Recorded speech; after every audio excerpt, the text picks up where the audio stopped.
ವ್ಯಾಸಾಯ ಭವನಾಶಾಯ ಶ್ರೀಶಾಯ ಗುಣರಾಶಯೇ ಹೃದ್ಯಾಯ ಶುದ್ಧವಿದ್ಯಾಯ ಮಧ್ವಾಯ ಚ ನಮೋ ನಮಃ.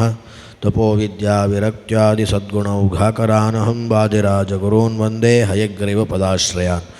ಶ್ರೀ ಗುರುಭ್ಯೋ ನಮಃ.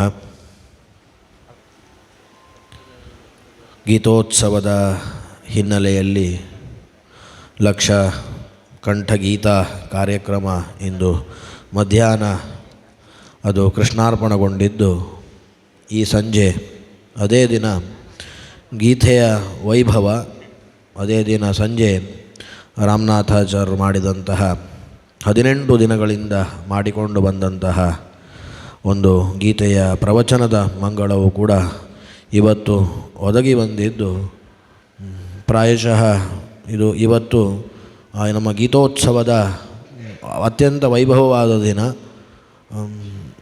ಯದ್ಯಪಿ 30 ತಾರೀಕಿಗೆ ಆಗಬೇಕಾಗಿದ್ದಂತಹ ಲಕ್ಷಕಂಠ ಗೀತ ಗಾಯನ 28ಕ್ಕೆ ಅದು ರಾಮನಾಥಾಚಾರ್ಯರ ಗೀತೆಯ ಪ್ರವಚನ ಹಿಂದೆ ಇದ್ದದ್ದು, 30ಕ್ಕೆ ಲಕ್ಷಕಂಠ ಗೀತ ಇದ್ದದ್ದು ಕಾರಣಾಂತರಗಳಿಂದ ಅದು ಪ್ರೀಪೋನ್ ಆಯಿತು.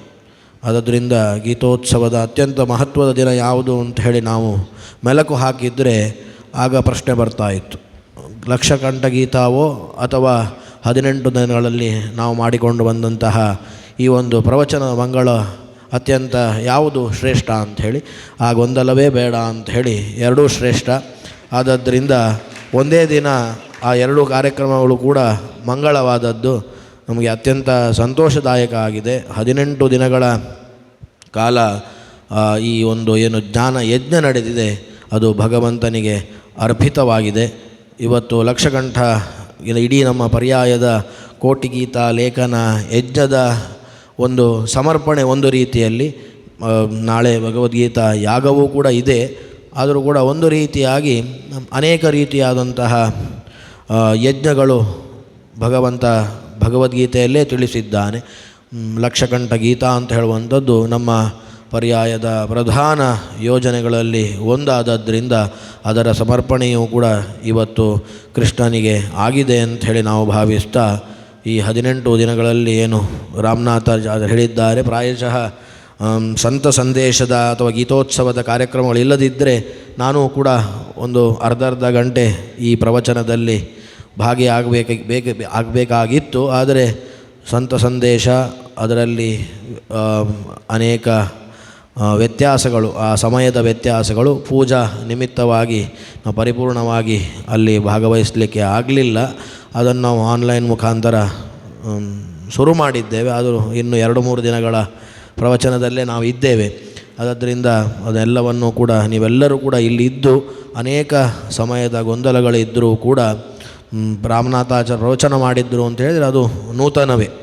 ಅದನ್ನು ನಾವು 18 ದಿನಗಳ ಪ್ರವಚನ ಕೇಳಿ ಅದು ನೂತನವಾಗಿದೆಯೋ ಅಂತೇಳಿ ಹೇಳಬೇಕಾಗಿಲ್ಲ. ಅವರು ಒಂದು ಬಾರಿ ಮಾಡಿದಂತಹ ಪ್ರವಚನವನ್ನು ಮತ್ತೊಮ್ಮೆ ಮಾಡೋದಿಲ್ಲ ಅಂಥೇಳಿ ಪ್ರಸಿದ್ಧ. ಆದದ್ದರಿಂದ ಅವರ ಚಿಂತನೆಗಳು ಏನು 18 ದಿನಗಳಿಂದ ನಡೆದುಕೊಂಡು ಬಂದಿದೆ ಅದು ಅತ್ಯಂತ ಅಪೂರ್ವವಾದದ್ದು. ಅದು ಭಗವಂತನಿಗೆ ನಾವು ನಮ್ಮ ಕಡೆಯಿಂದ ಅದು ಭಗವಂತನಿಗೆ ಸಮರ್ಪಿಸ್ತಾ ಇದ್ದೇವೆ. ಅದನ್ನು ನಡೆಸಿಕೊಟ್ಟಂತಹ ಭುವನೇಂದ್ರ ಕಿದಿಯೂರು ಅವರು ಕೂಡ, ನಾವು ಕೂಡ ಅಂದರೆ ಪ್ರಾಯಶಃ ಪರ್ಯಾಯದ ಸಮಯದಲ್ಲಿ ಅವರು ನಮಗೆ ಹೆಚ್ಚು ನಾವು ಅವರಲ್ಲಿ ಮಾತುಕತೆಗಳನ್ನು ಮಾಡಿದ್ದು. ಪೂರ್ವದಲ್ಲಿ ಅವರ ಪರಿಚಯ ಇತ್ತು. ಆದರೂ ಕೂಡ ಅವರು ನಾವು ವೈಯಕ್ತಿಕವಾಗಿ ಅವರಲ್ಲಿ ಮಾತುಕತೆಗಳನ್ನು ಆಡಿದಾಗ ನಮಗೆ ಗೊತ್ತಾದಂಥ ವಿಚಾರ ಏನು ಅಂತ ಹೇಳಿದರೆ, ಅವರು ಅಧ್ಯಾತ್ಮವನ್ನು ಸಂಭ್ರಮಿಸ್ತಾರೆ ಅಂತ ಹೇಳಿ ನಾವು ಅವರಲ್ಲಿ ಮಾತನಾಡಿದಾಗ ನಾವು ತಿಳಿದಂತಹ ವಿಚಾರ.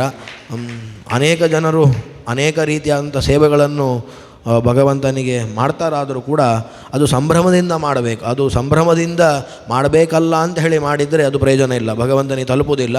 ಅದನ್ನು ನಾವು ಸಂಭ್ರಮದಿಂದ ನಾವು ಅದನ್ನು ಭಗವಂತನಿಗೆ ಅರ್ಪಿಸಿದರೆ ಅದು ಖಂಡಿತವಾಗಿಯೂ ಕೂಡ ಭಗವಂತ ಸ್ವೀಕರಿಸ್ತಾನೆ. ಆ ಹಿನ್ನೆಲೆಯಲ್ಲಿ ಆ ಸಂಭ್ರಮವನ್ನು ನಾನು ಅವರಲ್ಲಿ ಭುವನೇಂದ್ರ ಕಿದಿಯೂರಲ್ಲಿ ಕಂಡಿದ್ದೇನೆ.